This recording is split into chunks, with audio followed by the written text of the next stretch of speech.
smallbizpro.net and get your limited free trial of SmallBizPro today.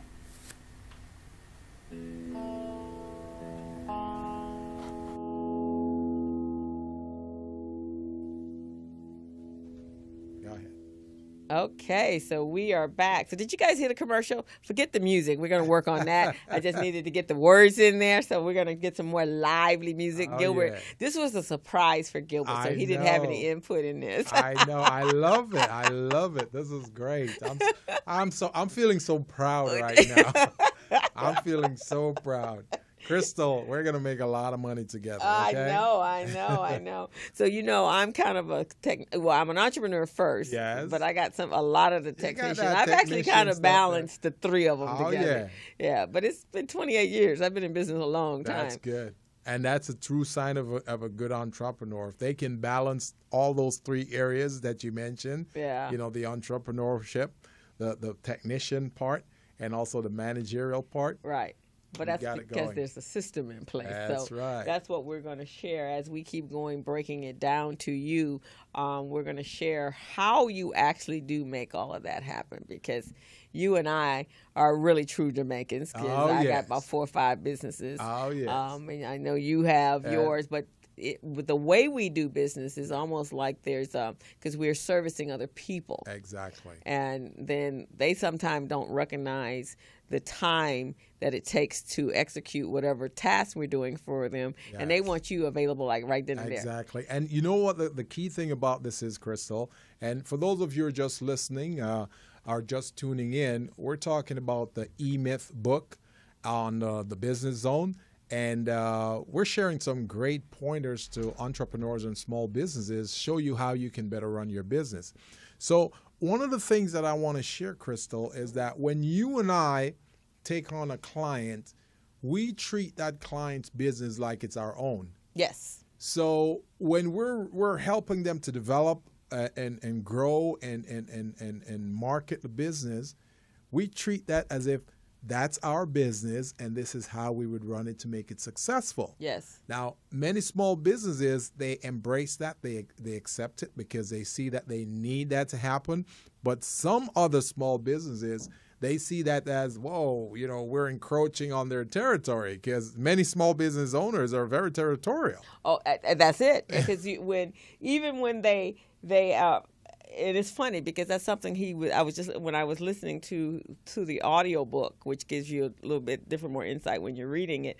That's something that they said when they finally get to that adolescent stage and they have to bring on someone. They bring on that manager. That's usually the first person, because that creates the order in the chaos that is there, right? Yeah. And then they kind of like, oh wow, this is kind of nice. I can go for a longer lunch, or wow, I could actually have coffee with a client now. Yes. But then it gets too good to them. Yes. Then they back off completely. Yeah. And then this manager, because he got all the balls in the air, and they're controlling and they're able to free up this time for the owner. Yeah. And then all of a sudden, the owner is not involved at all. Right. The manager is doing all the hiring. They're all part of it.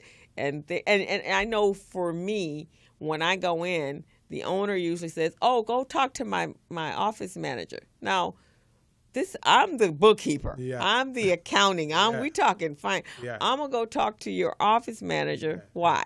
Because that means you don't know anything about that area. That's exactly what it is. Oh my, you know nothing about how your business is making money. That's exactly what it is, and that's why, when a professional like you or myself comes into a client's operation, what we're doing, our job there is to bring order.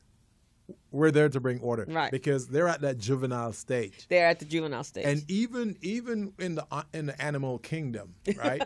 If you notice with the lions and then even the elephant, right? The adolescents, they can get out of control. They can get out of control. And it takes the adults to really nudge them and say, hey, right, come on yourself. Back in. Come on back in. Back on in, right? This is how we do it here. We don't do it that way you're doing over there. Right. That's what we are. We come into those businesses, we bring order. We order. Nudge them and say, hey, right, this is how it should be. Exactly. But some of my frustration, I think, sometimes, and I don't know if you've encountered this, is that sometimes my clients don't listen.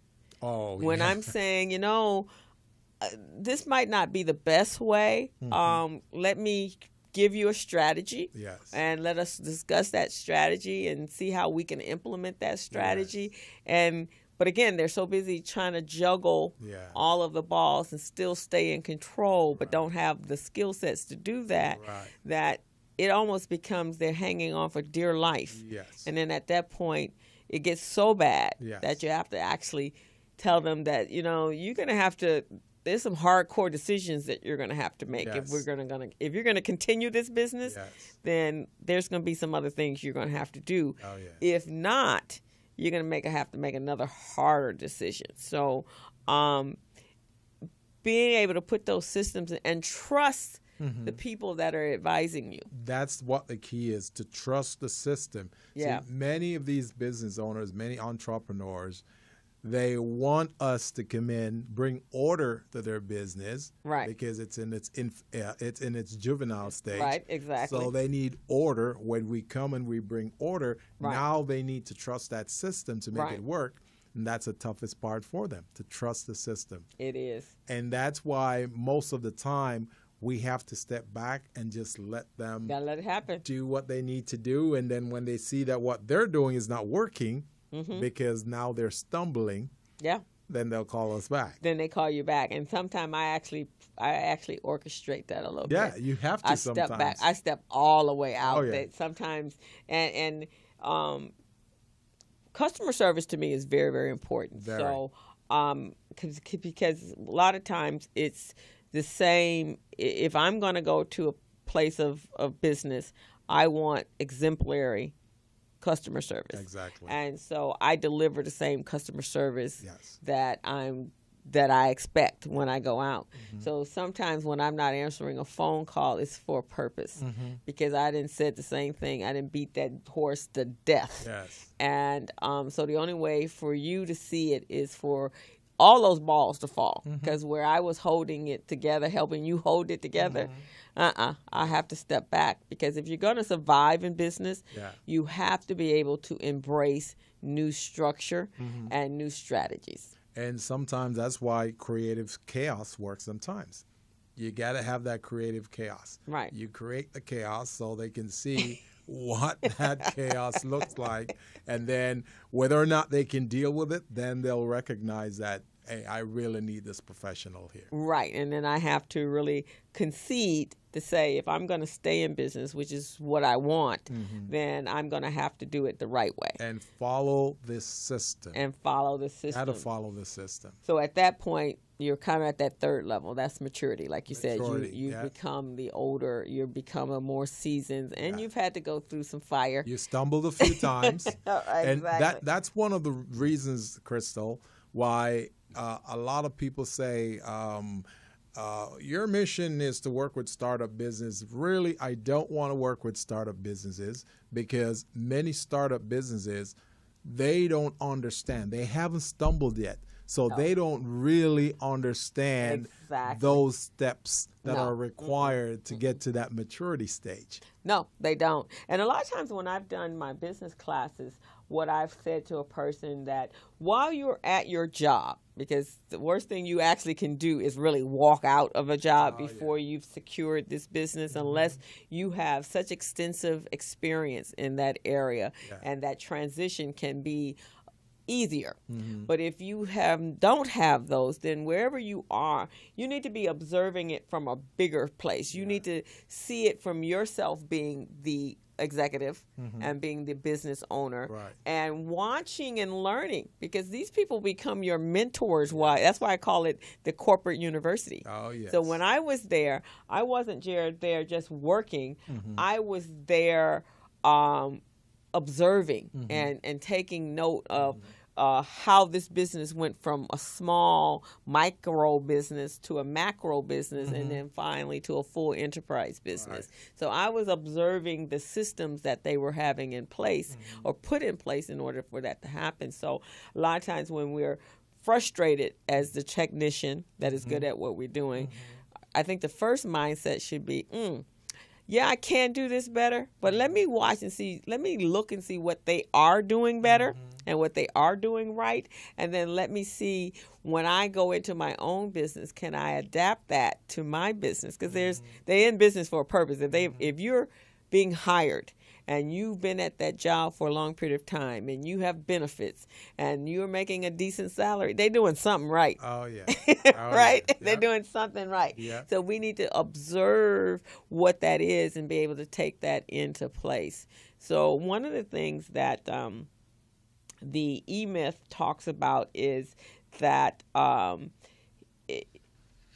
if you embrace he talks about a franchised type mentality, because franchise businesses actually stay in business longer than sole proprietor businesses, because they are designed to be sustainable. Right, exactly. Right. And so that's what he's saying, is to adopt the franchise, that you can take it from one business to another business to another business and be able to continue the process without too many lapses. So here's what I want to add to that. Several things. One, with a franchise business, the key component is to be sustainable, self-sustainable. Right. So once you're sustainable, then you understand what you need to do to operate within your own framework without depending on the parent company. Right.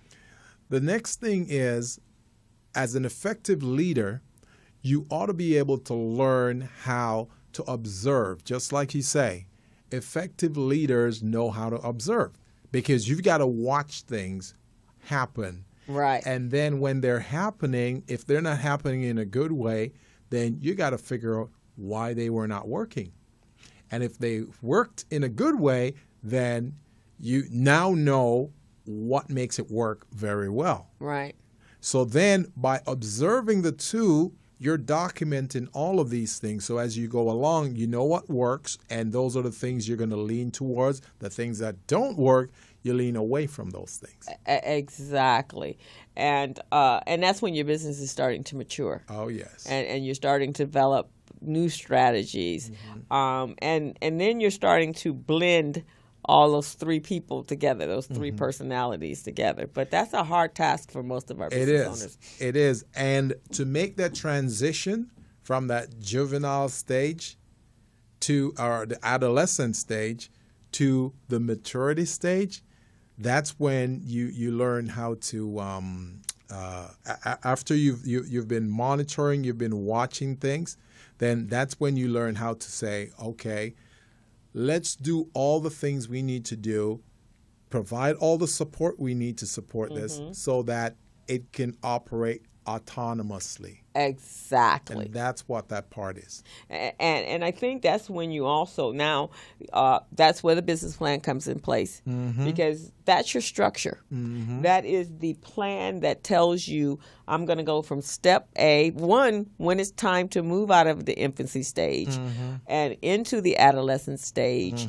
and then on into maturity. So because each stage allocates or gives you different opportunities. So in the infancy stage, you're no way near ready to be contract ready. Right.